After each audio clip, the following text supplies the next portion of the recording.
Hi everybody, sorry it's been a while since I've posted a video. I just recently got internet and I've been pretty busy.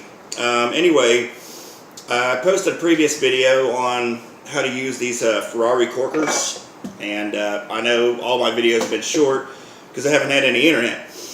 Anyway, you got to make sure you soak your corks first before you cork bottles. And what I do is I put them in a bowl, put a little water in there, I set another bowl on top, and that keeps them submerged, and I let them soak for about 2 minutes, and they work a lot better, they go in a lot easier. Anyway, how I make wine is this. I'm going to give you my easiest recipe, and whenever you're first starting out, you want to keep everything simple, and this is really hard to mess up. What you do is you get 3 cans of grape juice concentrate, make sure it's 100% grape juice, and you get some of this Fleischmann's active dry yeast, and it's not the bread yeast, it's the regular yeast.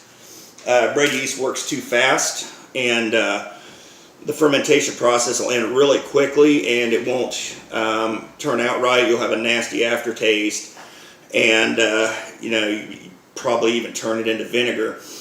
Anyway, what I do is I got a gallon glass jug. You can order them online for $10, or you can buy you a gallon of wine, cheap for like $20, and that way you get the wine out of it too. And then you need some of these fermenter or these airlocks. And what this is a one-way valve. It allows gases out, but it doesn't allow contaminants in. And everything you use, you need to sterilize. 1 cup of bleach per 1 gallon of water. And then after you sterilize all your bottles and everything like that, and your tubing and your 1 gallon stainless pan and your airlock, you want to rinse them out really good and then let them set for about 15 minutes for the bleach to evaporate. Anyway, you take and mix up your grape juice concentrate like it says on the can, which is usually 1 can of concentrate and 3 cans of water. You put it in a 2 gallon stainless kettle that's been sterilized, and you heat it up to 160 degrees. Keep checking it with a thermometer, and once it reaches 160 degrees, you take it off the stove, turn the heat off, and you get your wire whip, and you whip in about 2 cups of sugar. Sometimes, you're gonna, it might be a little sweet to taste for you when it's finished, so the next batch you cut back by half a cup or a cup or whatever. Anyway, the sugar helps to create alcohol. And you want to check your local laws before you do that. Here in Tennessee, you're allowed to make up to 500 gallons a year, and you're not allowed to sell it. It's only for personal use. Anyway, you mix all that up, and you let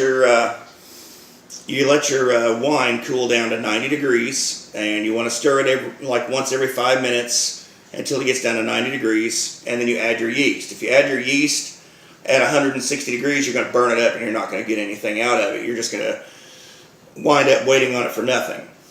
Anyway, after you get your yeast mixed in, you funnel it into your 1 gallon jug that you've sterilized, and put your airlock in it, and after a couple of days, you'll start seeing bubbles.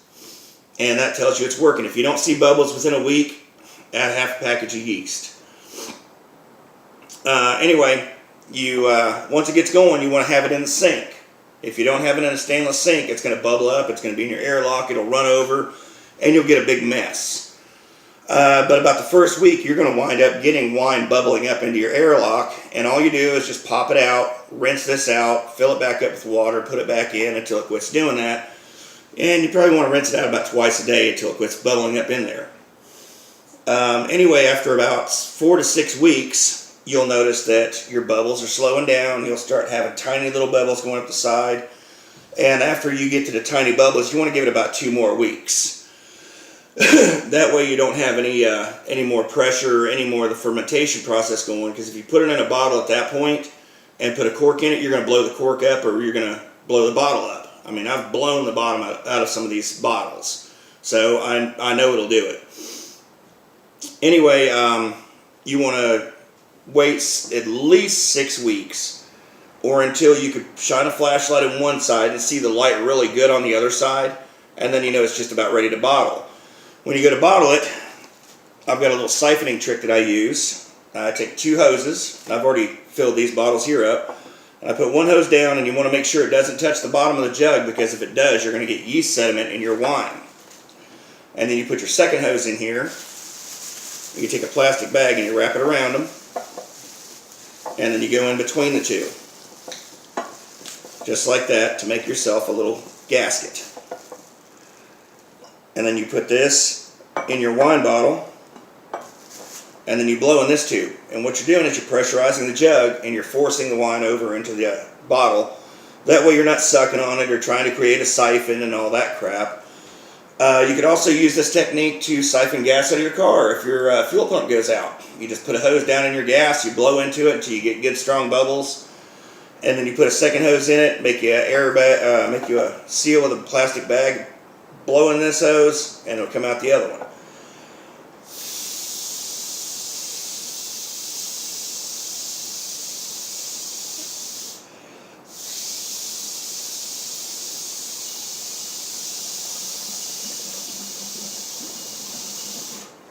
And just like that.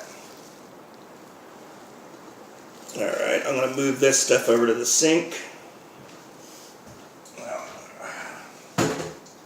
Alright, after you get your wine bottled, you've got your corks soaked, and you want to use brand new corks. Used corks don't work very well. Anyway, you have your cork soaking for about 2 minutes. Drop it in there. And just like that.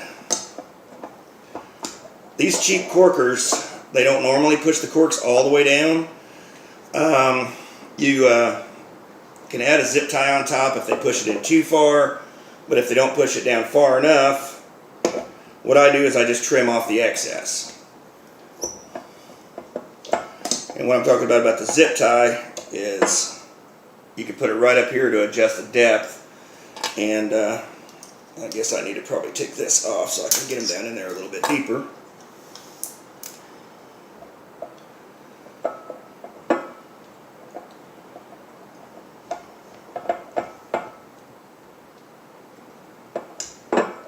Nah, it's not going to work like that. It'll work with this one.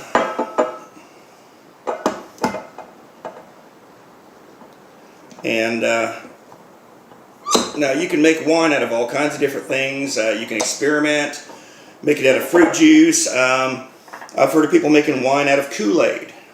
They just make up their Kool-Aid like they normally would, and then add sugar and yeast, just like I was telling you about how to make the wine, just 160 degrees, and you're all set.